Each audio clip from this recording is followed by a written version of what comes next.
Maana unapofundishwa umekaa chini, wengine hatuelewi, wengine wanasinzia madarasani tunaishi. Tunashukuru serikali kwa kutuletea madawati katika shule yetu ya Kiwanja. Pale tumekaa chini tunaweza kuharibu hata vitu vyetu vya shule.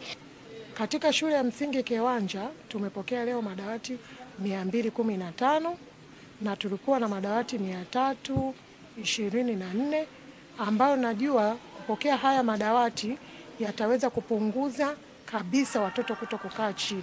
Tunatengeneza madawati 9412 ambayo ni part ya CSR na madawati yanagharimu milioni 898.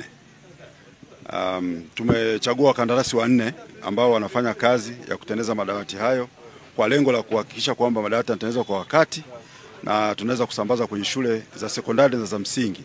Leo tunakabidhi haya madawati 215 kwa shule hii ya msingi, lakini lengo pia ni kwamba tutasambaza kwenye shule zile zingine zote na tumeshapewa distribution list ya kupeleka kwenye shule tofauti tofauti. Kwa hiyo wakandarasi wakishamaliza kutengeneza wanasambaza kwenye hizo shule. Huu ni muendelezo. Leo ndio tumeanza na tunatarajia next week tutapokea tena vikalio vya kutosha zaidi, kwa sababu tuna upungufu wa madawati pamoja na vikalio kwa ajili ya shule za sekondari na msingi kwa kiasi kikubwa. Kwa hiyo ni matarajio yetu kwamba tatizo la madawati kwenye maeneo ya shule zetu, kukosa vikalio kwa watoto wetu, linakwenda kuisha.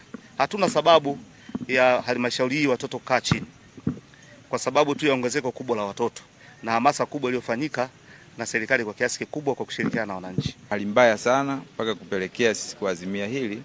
Shule nyingi unakuta watoto wanakaa chini.